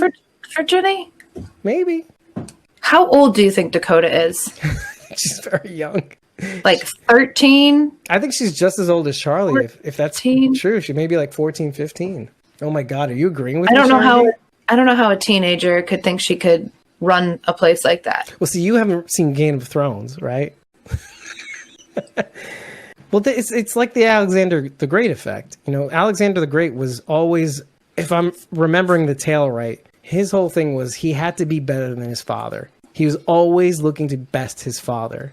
Okay. You could see this all in Smallville, too. If you really want to get into the nuts and bolts of it, Lex is short for Alexander. There was a reason for that. Because he resembled, in some facets, Alexander the Great. And, in Smallville, he was always trying to be the better than Lionel Luthor, right? He was trying to always be greater than him. Because Lionel Luthor was the big deal back then. It was before Lex became Lex Luthor. So, there's something to that. So if the system... So you're saying a teenager is capable of taking over an empire? Wanting to maybe not so much being able to do it, but wanting to. How about that? I believe the want over the being able to. See, I would switch that. If it were thrust on a teenager, they had to take that responsibility. I mean, they'd have people there to help them, but I don't know what kind of a teenager wants to run all of that. Everybody wants to rule. Anyway, I don't know. Just burst into song. But yeah, even Charity's mentioning, wasn't there a biblical story where the younger son overthrowing the older? Yes, well, they're twin brothers technically, but it was Isaac and Esau. Oh, I thought you were talking about Cain and Abel. Oh, well, that too. Yeah. It's a tale as old as time itself. Isaac. It's funny how we complimented each other, though. It's like, oh, well, I think she wants to, but I don't know if she can. He's like, I think she can, but I don't know if she really wants to. I think teenagers are lazy. Right. I don't know. Dakota's still got a big old question mark over her head for me. I mean, if I had to make a decision right now, I don't think she's planning anything nefarious against our group. Yeah, and also we get to a certain point where it's like, what's the point in sticking to our guns, right? Like, we got these inklings, they're back here. I'm not trying to convince anybody. That's the thing. If this was a podcast about trying to convince people, why bother? We're just gonna be wrong all the time, and then what do we get out of it? Nothing. All we're trying to do is show all the myriad. But who cares? Like somebody we don't know. Anyway, so I was right about the helicopter. Anyway, so the whole point. The whole point is to try to show all the different sides and say, what do you think? And maybe we can get other perspectives, right? Oh, so Charlie trusts Dakota. She's like, we trust you. And that's ironic, isn't it? Charity says she burst out laughing. Which, let's talk about that for a minute, because you guys are both and the internet at large is really, really wanting Charlie to die. And I'm just like, I'm looking for anybody that doesn't. And there's a few. But I'm like, you want a little girl to die. And I'm just not, I'm not down with it. When Charlie fell down in all that pile of walkers, I had sort of a Father Gabriel moment. Like, I was like, I don't like this character, but wait. I want to parallel that with Sanjay a little bit, in a sense. Because one person does something as a kid that's very wrong, murder, essentially. Mm-hmm. And has a hard time living with it, whatever. Sanjay is just trying to avoid pain, right? Yeah. Physical pain. Yeah, physical pain, terror, whatever. He's terrified. Okay, yeah. There's this weird complement to these two characters where one is not really scared to die and the other is terrified. One does something terrible, a terrible mistake. The other is just wishes he could do the right thing. In a way, I saw people applauding when Victor stabbed Sanjay in the femoral artery. Just spraying blood everywhere.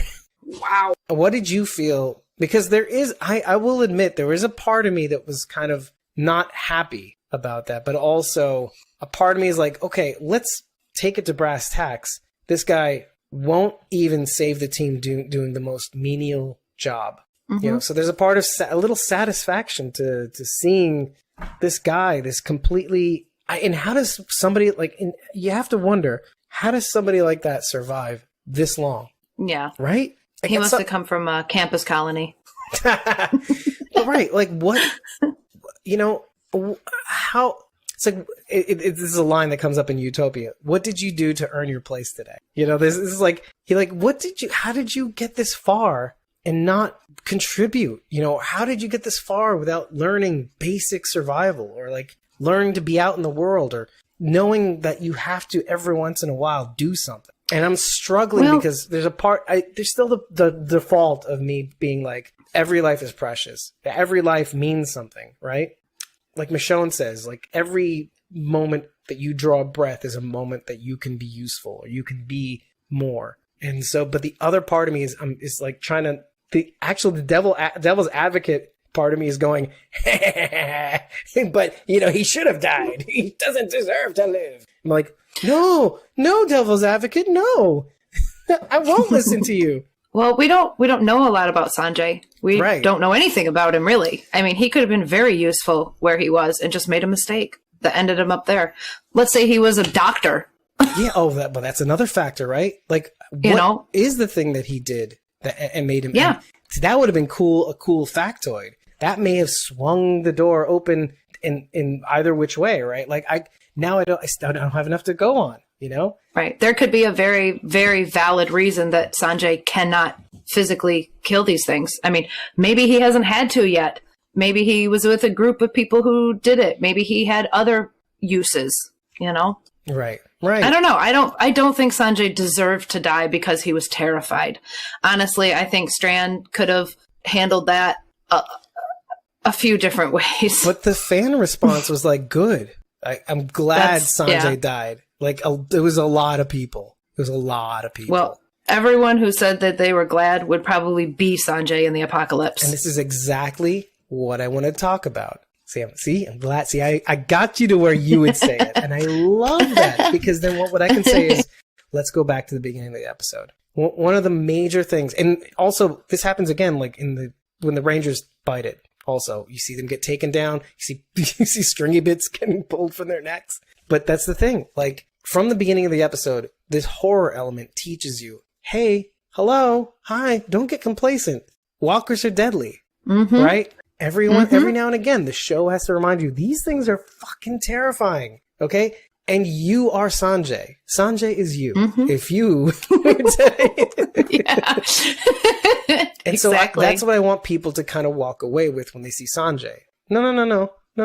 You have no right to be angry or angry satisfied. Yes, Sanjay's dead. Yes. No, you are Sanjay. This would be you. You'd be pissing and shitting your pants. Right. Talk about feces. That's why there's an illusion of feces, because Sanjay is constantly shit soiled. This is what I'm saying to you. Yeah. So I think that's important. That's right, Shandy. Walkers don't care if you're cocky. Yeah, exactly. They don't care. Like, Felix said it best. It's not about standing your ground. Right. It's about getting the hell away from them. Right. It's about survival. I mean, honestly. Yep. Right. And survival takes on many forms. Live to fight another day. Right. Exactly. He hid in a brewery like Jimbo. Like that, Shandy. Damn it! I should have brought it up when we were talking about Dakota and the Rick and Dakota picture. Okay, go for it. Because she's also sitting in a trailer, which is where he's at in episode 701. That does bring a little bit more of a strand. Oh, to your Did I tie it a little tighter for you? Yeah, another strand in your yarn, though. Yeah, right? Yeah, it's a little bit better. It's a little bit better. I like that illusion. Yeah. But I want to talk about Sharon's comments about Charlie. I don't hate Charlie. I have never, period. I totally understand why she did what she did. Okay. Charlie was a badass because even while she was being dragged down by their hair into a pile of walkers, she didn't scream and didn't freak out. She did freak out a little bit. I think it's like one of that freeze fright panics, things that you get. Yeah. But props for not screaming. That would have made it worse. But I also kind of enjoy the irony of it too, because I mean, God, you have to remember how many times she tried to death by walker herself in that one episode. Like, in Close Your Eyes. I think it was all... No. It was the episode just before Close Your Eyes. She went down to the riverbank, saw a walker washing up, tried to give herself to that walker, and then in Close Your Eyes, she tries to give herself to that walker twice, and then hopes Alicia shoots her by the end of it. But that's when Charlie should have died. At this point, it's like... You can't. It's even Rachel can't wish for her death. You can't punish her after it's been this long. Right. Like, she should have died in that episode, but she didn't. So now we're stuck with her. Doesn't mean I have to like her. Right. Exactly. That's what I was just saying. But I don't want her to die either. Yeah. But here's the thing. Like, I want to note the irony in that for a person who really, really wanted to die, she really, really wanted to live in that moment.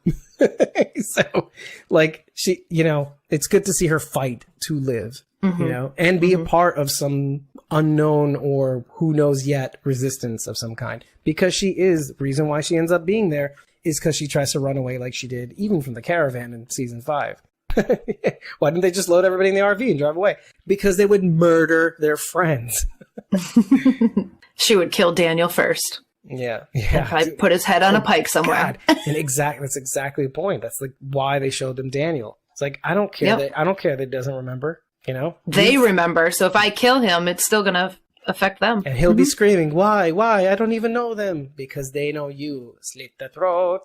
I absolutely love the line that Strand delivers after everything's all done and over with. Right. When he has the key on his little pocket square. Oh, no. Like, okay. After they've mowed them all down. Yep. Yeah. And he says, Alicia thinks he's talking about Sanjay. Personally, I think he's talking about himself. Saying that Sanjay gave himself up? Well, Strand says, I tried to stop him. This is what he wanted. He did it for us. Right. Alicia thinks he's talking about Sanjay. And Strand wants Alicia to think that, but honestly, as he's delivering that line, I think Strand is talking about like an inner him, Giving like it this up. this dark version of himself. He wanted this. He did this for us. Yeah, or maybe even like the opposite of like dark, meaning remember what Sanjay said about I wish Okay, I good had people don't stab innocent people. No. This is But this is like the psychology of Strand. Let me explain myself. Remember what Sanjay said? I wish I had the guts that you had to stand up to that ranger, right? Mm-hmm. And in a weird way, I think Strand in that moment is trying to say, like you said, in a different way, this is how I want to go out, but I don't have the guts to go out like that. Like, I want to be the person who dies in a blaze of glory for you. Oh, okay. I wanted this for you. He did this for us. He's saying, I want to do this for you. Maybe that's a little bit of weird foreshadowing, maybe, right? So not in a dark way. I don't regard that as a dark way, although it's a little sad. It's kind of dark. But maybe that's his way of saying to Alicia, I wish I could do this for you. Like Sanjay saying, I wish I could have the guts. Maybe Victor's saying, I don't have the guts to do this for you. So I made Sanjay do it for us. So I used his guts. Yeah, exactly. Exactly. There's something interesting about that. And there's something about even him looking on as Sanjay was being torn apart. That was psychotic. I'm sorry, but that was like But satisfaction. Yeah, that's why I saw like a dark side of Strand when he was saying that line. I still think he was talking about like a dark version of himself, and him standing there just watching Sanjay getting torn apart. Well, do you remember what he says though to Sanjay? He's saying, if it wasn't for you, we would have. He was still committed to his own plan, even though he agreed to Alicia's plan. He's saying we could have murdered those. Oh yeah, those rangers and be on our way by now if it wasn't for you. I mean, but that wasn't the plan necessarily. He forgot about the weapon. Mm-hmm. I mean, maybe he was saying Alicia's plan, maybe not. But the fact that he's like, if it wasn't for you, blah blah blah. Did I write? They chose. Strand is explaining to he's a reflection of Victor. Sanjay that he had a different plan. I could have taken out the Rangers and we'd have been miles away. And Sanjay says, "Well, why didn't we?" Right. And he says, "That's a good question." Right. Right. And this is it. It wouldn't have worked. It still wouldn't have worked. Right. Even Sanjay's questioning him. Like, why didn't you though? Like, why didn't you? Yeah. And maybe it's Sanjay saying like, you know what? You're right. I mean, I was right all along. Alicia's wrong. That's what I got out of it. I feel like also like this thing about using Sanjay as bait also is like the thing I hate. Sanjay is a little like Victor in a ways. This is why I like bringing it back to these two, because look, Victor was terrified. He needed everybody to do everything for him. This is why I mentioned the fact that it wasn't until season whatever until we see Victor even kill a walker. You know what I mean? The thing that he hates in Sanjay, is the thing he either used to or still does hate in himself. And so that's why he looks at him with such disgust by the end of it. He's like, you couldn't even do this right, Victor. You couldn't even do that right. But Victor just does for himself, classically did for himself. And like anytime they involved him in a plan, he would always kind of fuck it up a little bit, until like season 4 or 5, whatever, And so there's something about these two characters, like Victor hates the thing in himself. And then when Sanjay says, why didn't we? He's like, you're right. I'm going to trust my gut and go further than I've ever gone before. I'm going to fucking... My gut's telling me to sacrifice you right now. I'm going to kill that part of me. That's what he's doing. I'm going to kill that part of me that is afraid, that is doing for himself and not for others. So there's a little of these two things going on. The old Strand that does for himself and nobody else, and then also doesn't help his friends. He doesn't make friends because he doesn't do shit for them, right? So, and that's, I just like the imagery of that, like just murdering. Except that what he's doing is exactly for his friends. He is doing that for his friends. If he was just out there for him, he'd have been long gone. Right. So that's why he's murdering it. He's murdering that part of him that would even deign to be afraid and to be looking just for himself. And I fucking love the imagery of that. That's what I'm saying. So you do agree with me. He's talking about another version of himself. Maybe That's like what I'm saying. Like the third form of Strand. Taking he's gone like Super Saiyan. He's not Strand anymore. Super Strand 3. Yeah. Love it. I love how you did that first. And I'm like, yes, with the yellow hair. Yeah. Super Strand God. Anyway. Okay. So Victor Strand is dead. You're dealing with somebody else now. Yeah, Sharon D. Colin. That's beautiful. Beautiful. So yeah, maybe you could see this as like a sort of evolution. Like each character is getting a third form, where they even don't even resemble themselves anymore. Maybe. I wonder if they'll continue with this pattern. Whoever we see on that title card next episode, will we see them go through this transformation? And so far, I mean, it seems like a dark transformation, right? Like I need to detach my human self in order to do the things that I have to do to survive. Hopefully, we see maybe a transformation the other way. Well, right, like the upswing, like where this has a like an even, maybe like the videos, maybe this transformation has a deeper impact than they even anticipate. Yeah, but that's what I hope. But there's a cost. There is a cost to going down, and an individual cost going down this path. That is gonna rear its ugly head. That's what makes me sad. Is that I know it's coming. You all should know it's coming. You are loving it in the moment, but it's like let's not to go back to it, but it's like the Carol thing. When we saw those chickens finally come home to roost for Carol, it made her want to kill herself. And if you hadn't seen it, I'll try to include the link. Yeah. You remember to write it down on notes. The link to the Walking Dead season 10 in production table reading, sort of virtual table reading, where Carol is telling Maggie about the destruction of Hilltop that Negan wrought, and that it was her fault, but it got the job done. It's a cool, quick table read. I haven't watched the whole thing, but when they showed the commercial on AMC, when Fear the Walking Dead... Is this for 17? Oh, yeah. I guess it would be for either 17 or season 11. Yeah, okay. Yeah. So this is part of that. Yeah. And so... I'm like, I don't remember this, but you're talking about something we haven't seen. Yeah, for the future table read, right. So they showed like a snippet of that as a commercial through this in this episode. And I was like, that commercial, though, TWD is in production. Yeah, so, but like going back to that point, yes, there's going to be a cost and there's going to be consequences.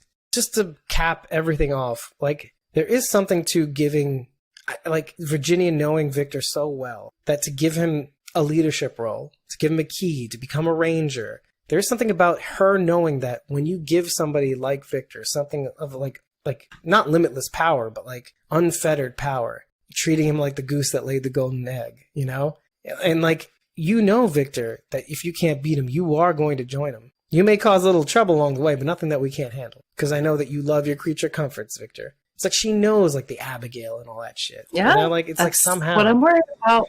So it's what we know. And that's what's more troubling. Okay, going back to Charlie and Daniel, we forgot to mention the one thing that started making me sob. It's like, are you a friend of Ophelia? Oh my God. Right? Eric even pointed out how long it takes him to get that out. What? Like that line. Like Charlie's trying to get Daniel to remember, and you see him like choking up and like holding back, and then he finally says, "Were you a friend of Ophelia's?" Like it takes him so long to get that out. Did he say "are you" or "were you"? Because I think he said "are you." That's what made me like, "Are you?" That's what made me fucked up. Like, oh, do you not know that your daughter's dead? Well, he does, but is he pretending not to? Right. But we didn't know at the time, and I'm like, I don't know. I don't know what word. I don't know what word he used. Yeah, are you? She said, "Are you?" Saying, okay. Are you? Okay. All right. Yeah. Oh, so it kind of tells us where he's pretending to be at mentally too, right? Like he still thinks Ophelia's alive. Yeah, he's giving the people he knows a timeline of where he is. Oh, he's somewhere definitely after Griselda died, but definitely before Ophelia died. Right. Oh boy.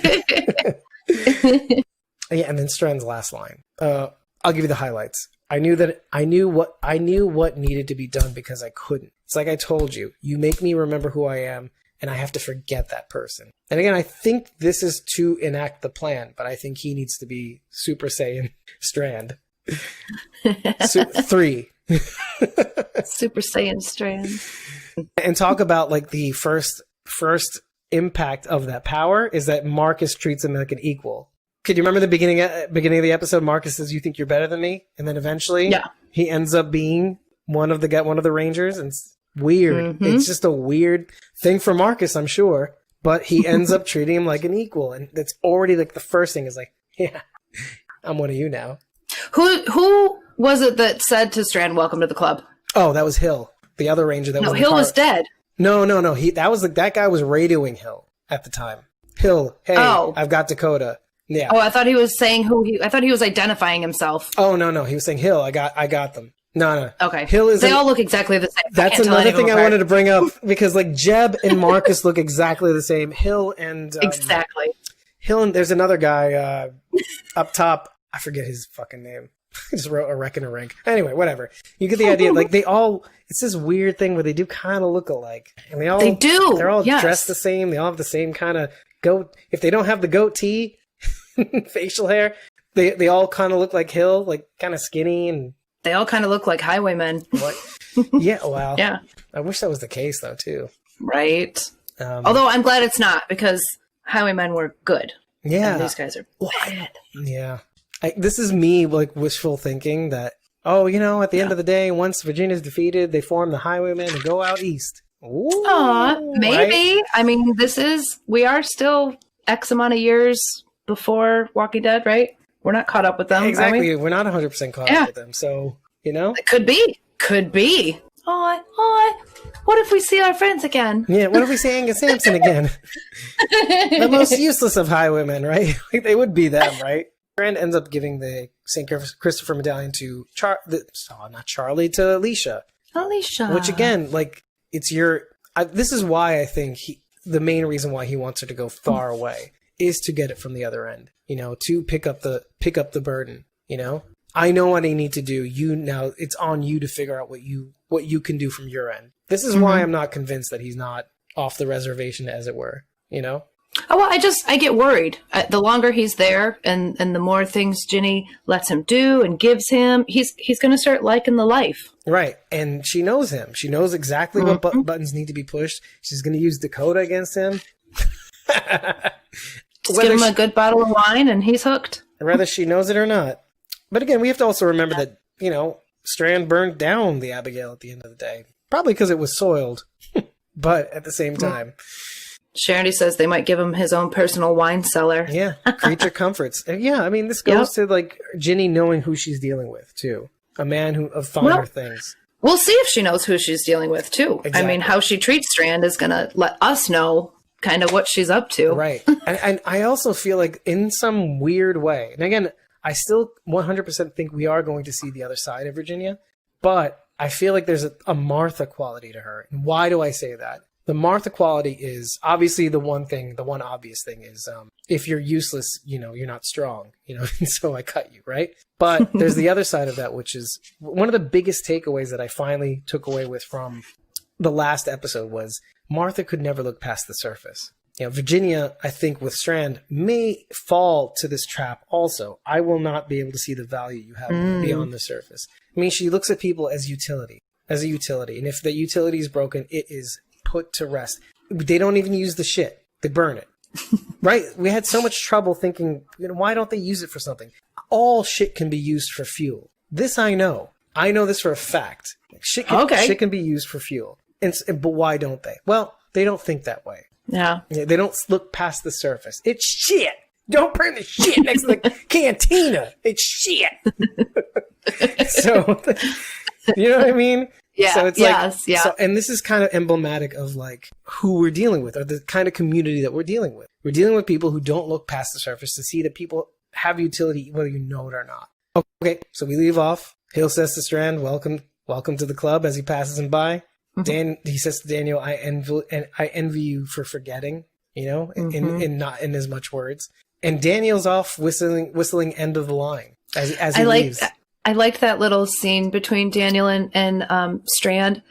And I know Daniel's, pretending like he doesn't remember Strand and everything, but he's acting like he's not even standing there. Like, he's totally ignoring him, just keeps packing everything up, like, doesn't even acknowledge that he's standing there, doesn't say anything. Like, it's like he doesn't even see him. Right. That definitely does make it easier. Oh, Sharon, you missed it. She wants to know what Daniel heard to make him stop. Well, she missed it. As it were, Daniel is whistling End of the Line while him and Hill are speeding away on the donkey. No, they're not. Speeding away. Yeah, idiot. No, so he's whistling that out, and then he hears and Daniel hears in the distance the completion of that refrain.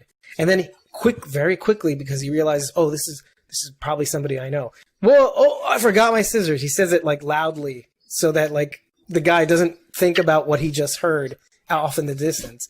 And Hill says, are you serious? He's like, yeah, it's going to take me twice as long with these. And then he goes, God, can you remember to stay put? And then he goes off and gets the scissors. Daniel takes out like, it was like this, it looks like a letter opener, right? It did. It was so small, yeah. And then the funniest thing, he whistles out, and then the other person goes from off in the distance, and it's Morgan. So it's like, I didn't know Morgan knew how to whistle. Anyway, so, right. But then he goes to the donkey. He goes, did you hear that? I burst out laughing. Like, he's talking to the donkey. We find out that it's Morgan in the end. And then all of a sudden, we're like, I thought it was you she was looking for. Like, you need a haircut. I like this. Oh yeah. Like, hey, just Morgan. just like he did in Ginny's office. Even though he didn't give himself away, he still kind of looked around and going, I don't know who you would think I am, but it seems to be weighing down on you. Anyway, so okay, so Sharondy's saying that Robbie, TW Dead Daily on all the socials, he brought up the point that did they plan this out beforehand? And I was thinking that they had a lot of time before Virginia arrived to plan a signal like this. Maybe. It could be, but it also could be the very tune that they heard last in the chapel that made him think, oh, is this one of my people? It doesn't have to be that far ahead, you know? You know what I mean? Oh, I see okay. All right. Yeah, good point. But Robbie's thinking that they planned this ahead of time. Like, oh, I might come see you, Daniel, like when I know where you are. He doesn't know where they are. I don't think he does. I thought it was pretty ballsy of Morgan to show up that close to one of Ginny's camps. I mean, he's, number one. He's number one on her list right now. Enemy number one.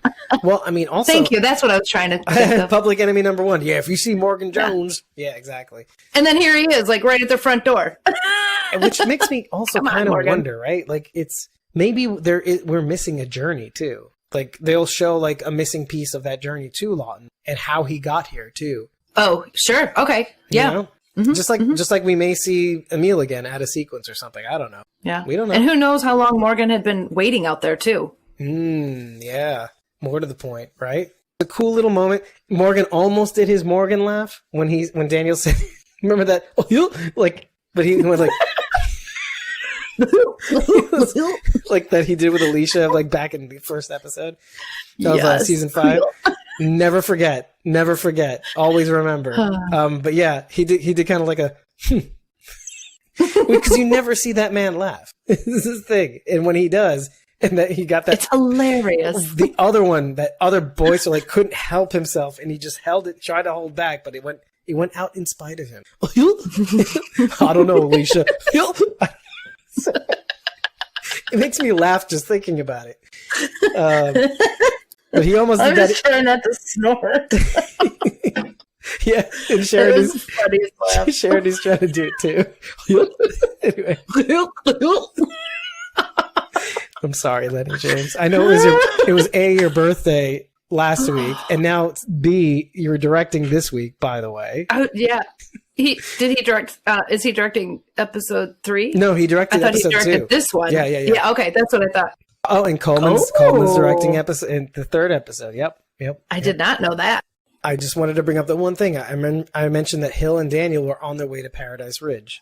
I think this is probably where Daniel was originally from anyway, or where they kept him. I also think that, like, in the midst of Morgan talking to Daniel, Morgan's going to have to GTFO right after their conversation so that him and Daniel and Hill can actually continue on to Paradise Ridge. But until then, they're going to get some secret plans going, hopefully.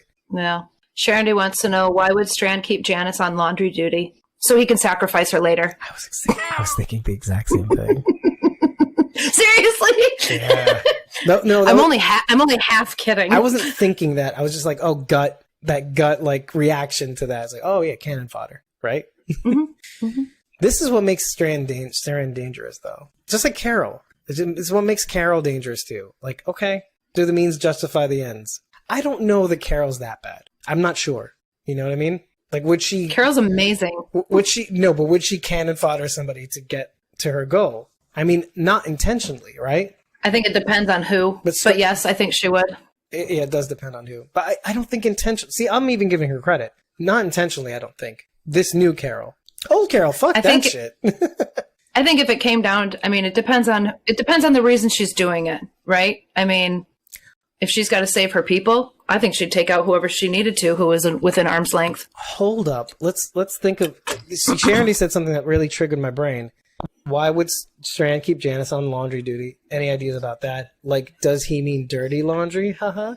I definitely think she would. And that brings up a really good point, because Janice was sneaky. And I think being on laundry duty does maybe give her the opportunity to go through clothing.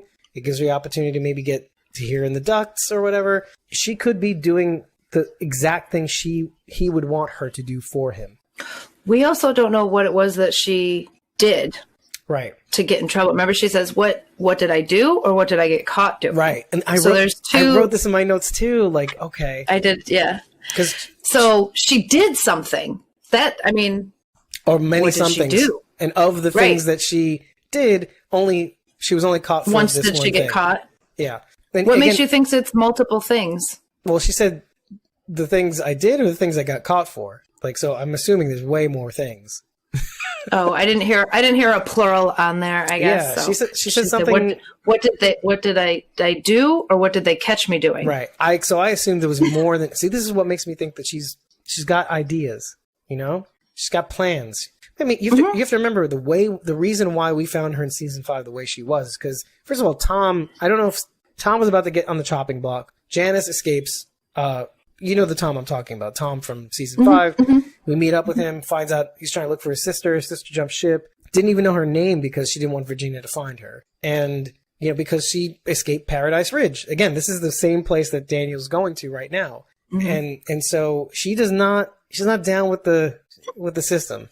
You know, she's not down with Virginia. So I think she's in just as much fervency to try to take down Ginny, and I think Victor knows that, and he could see this as an asset. It's like, you know, no, don't leave just yet. Why don't we work together to leave together in a way that will cripple Ginny? Maybe she lets Strand in on the things that she's been doing. Right, and then they can work together to do strandish things. Strandish things. I like to make up words.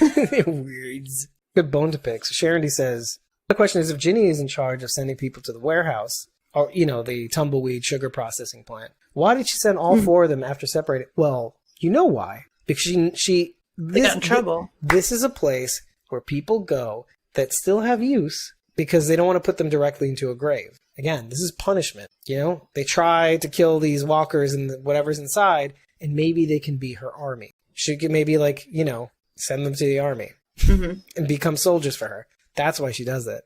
That's the reason why they wouldn't keep her separated. Because if they are together and they can do this thing, well, then they can be used against Morgan eventually. Something that we didn't actually say out loud, but later on down the road. So thank you for joining us.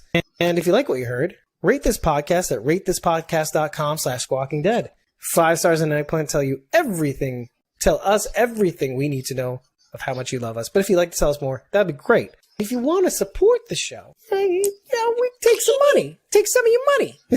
No, but if just a little bit. Yeah, a little bit. In fact, less than a cup of coffee, you can get 30 days of access to our unedited episodes. You can be a part of the chat, just like Charity was today. She says thank you, by the way. See, thank you. Thank you. And anything behind the scenes that happens in the meantime. We're recording 2 episodes a week, and again, if you want them ahead of time, you definitely want to take advantage of this, because we're putting up the unedited episodes like literally right after we're done recording, so you get them right away. You don't have to wait until they're edited down. So what are you waiting for? And if you subscribe to a coffee a month, at least, you could give us more though.